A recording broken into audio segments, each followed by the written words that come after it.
வாங்க நம்ம எள்ளு உருண்டை செய்ய போறோம். இந்த எள்ளு உருண்டை செய்யறது ரொம்ப உடம்புக்கு வாய்க்கு ருசியான, உடம்புக்கு மிகவும் நன்மை பயக்கிற எள்ளு உருண்டை செய்யறத எப்படின்னு வாங்க வீடியோக்குள்ள போய் பார்க்கலாம். சுவையான எள்ளு உருண்டை. Welcome to Isaac creations. இன்னைக்கு 3 பொருள் தான், அதை வச்சு நல்ல சுவையான லட்டு செய்ய போறோம். அது எப்படி செய்யலான்றத பார்க்கலாம் வாங்க. அதுக்கு தேவையான பொருட்கள் ஃபர்ஸ்ட் வெல்லம். நான் எள்ளு எடுத்திருக்கேன். எள்ளு வச்சுதான் செய்ய போறோம். நீங்க கருப்பையில தான் ரொம்ப சத்து நமக்கு அப்படின்னா பாருங்க, இல்ல வெள்ளையில் தான் எங்களுக்கு பிடிச்சிருக்கு அப்படின்னா வெள்ளையில் வாங்கிக்கோங்க. இதை நல்லா வெறும் வானல போட்டு நல்லா வறுத்துக்கோங்க. இது இவ்வளவுதான் நமக்கு வேலை. ரொம்ப ரொம்ப 2 மினிட்ஸ் தான். ஆனா செலவும் ரொம்ப கம்மி, சத்து ரொம்ப ரொம்ப அதிகம். ஒரு பழமொழி சொல்லுவாங்க, கேள்விப்பட்டிருப்பீங்க, இளைச்சவனுக்கு எள்ளு கொழுத்தவனுக்கு கொள்ளு அப்படின்னு சொல்லிட்டு. உங்க வீட்டுல யாராவது ரொம்ப ஒல்லியா இருப்பாங்க அப்படின்னு நீங்க நினைச்சீங்கன்னா வாரத்துக்கு ஒரு வாட்டி எள்ளு உருண்டை செஞ்சு கொடுத்தீங்கன்னா கொஞ்சம் கொஞ்சமா அவங்களுக்கு உடம்பு சத்து ரொம்ப அதிகமாகும். அதனால எள்ளு உருண்டை செய்யலாம். இப்ப பாத்தீங்கன்னா இப்ப எள்ளு இருக்கு. எள்ளை நல்லா வறுத்துக்க போறோம். இது 100 கிராம் எள்ளு எடுத்திருக்கேன். இந்த 100 கிராம் எள்ளு, 100 கிராம் எள்ளுக்கு தேவையான 50 கிராம் வெல்லம், 50 கிராம் வேர்க்கடலை வறுத்து எடுத்துட்டேன். வேர்க்கடலை இவ்வளவுதான் இதுக்கு தேவையான பொருட்கள்.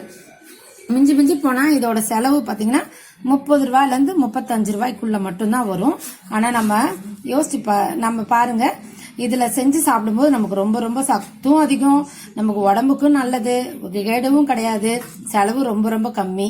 அதனால இது வாரத்துக்கு ஒரு வாட்டி செஞ்சீங்க அப்படின்னா ரொம்ப ஒல்லியா இருக்கவங்க கொஞ்சம் குண்டு ஆகிறதுக்கும் வாய்ப்பு இருக்கு.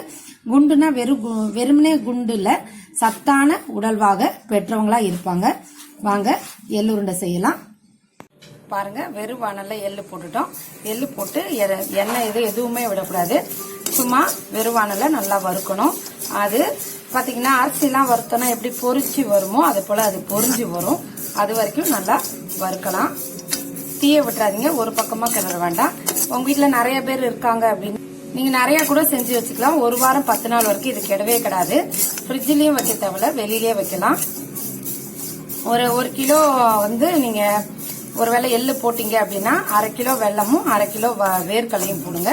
அப்ப சரியான பதமா இருக்கும்.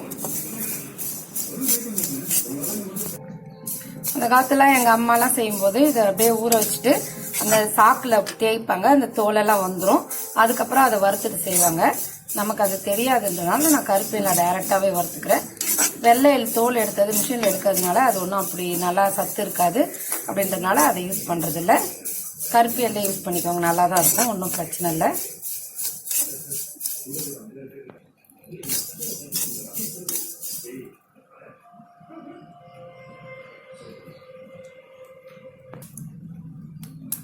இதோ பாருங்க, ஒரு மாதிரி பொரிச்ச சவுண்டு கேட்கு பாருங்க. இதோட நல்லா ஆஃப் பண்ணிடலாம். இதுக்கு மேல வறுக்கணும்னு அவசியம் இல்லை. லைட்டா பொரிஞ்சா சரிதான், அதுக்கு மேல வறுக்க வேண்டாம். இது பொரிஞ்சிருச்சு. இப்ப இதை ஆற விடலாம். எள்ளை வறுத்து நல்லா காய வச்சுட்டோம், ஆற வச்சுட்டோம். நல்லா ஆறிடுச்சு. வெள்ளத்தை இது மாதிரி நல்லா தூள் பண்ணி வச்சுக்கோங்க, இல்லைன்னா மிக்சியில ஓடுறதுக்கு ரொம்ப கஷ்டமா இருக்கும். வேர்க்கடலை பாருங்க, வறுத்துட்டு நல்லா தோலை தேய்ச்சிட்டு புடைச்சி வச்சிருக்கேன். இதோட இது பொருளை வச்சு 3 போட்டு மிக்சியில போட்டு அரைச்சிடலாம். பாருங்க, இது எல்லாத்தையும் ஒன்னா போட்டுடலாம். வெல்லம், எள்ளு, இது கூட வேர்க்கடலை, இது எல்லாத்தையும் போட்டு மிக்சியில அரைச்சிட்டு காமிக்கிறேன். அரைச்சிட்டோம், எப்படி இருக்குன்றத பாருங்க. நீங்க ரொம்ப நேரம் அரைச்சிட்டே இருக்க முடியாது. அரைச்சிங்கன்னா இது ஏன்னா எள்ளும் எண்ணெய், வேர்க்கடலையும் எண்ணெய்ன்றதுனால எள்ளுல எண்ணெய் வந்துடும். அதனால கொஞ்சம் பாத்துக்கோங்க. இத பாருங்க, இந்த மாதிரி பொலன்னு அறுத்துட்டு பாருங்க, இப்படி புடிச்சிட்டோம்னா உருண்டை வந்துடும்.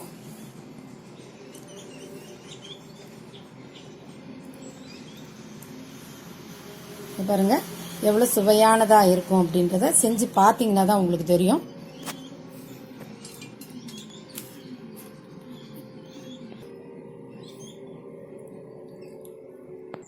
அரைச்ச மாவு இருக்கு. அரைச்ச மாவுல இப்படி கையை வச்சு இப்படி உருண்டை பிடிக்கிறோம்.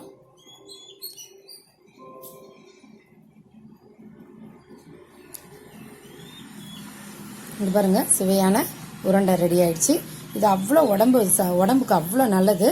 நம்ம வீட்டிலேயே செய்யும்போது அதோட ருசியும் நல்லா இருக்கும், சுத்தமானதாகவும் இருக்கும். செலவு ரொம்ப ரொம்ப கம்மி. ஸ்வீட்டு சாப்பிடணும்னு நினைக்கிறவங்க இதை செஞ்சு சாப்பிடும்போது ரொம்ப நல்லா இருக்கும். பாருங்க, சுவையான ரொம்ப சத்தான எள்ளு உருண்டை ரெடி ஆயிடுச்சு. இதோட செலவு பார்த்தீங்கன்னா 30 ரூபா ஆயிருக்கு. அந்த 30 ரூபாயில இவ்வளோ சத்தான பொருள் கிடைக்கிறது ரொம்ப ரொம்ப கஷ்டம்.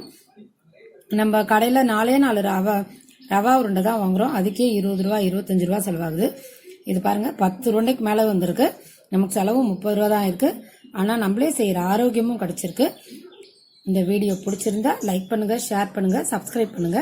நன்றி, வணக்கம்.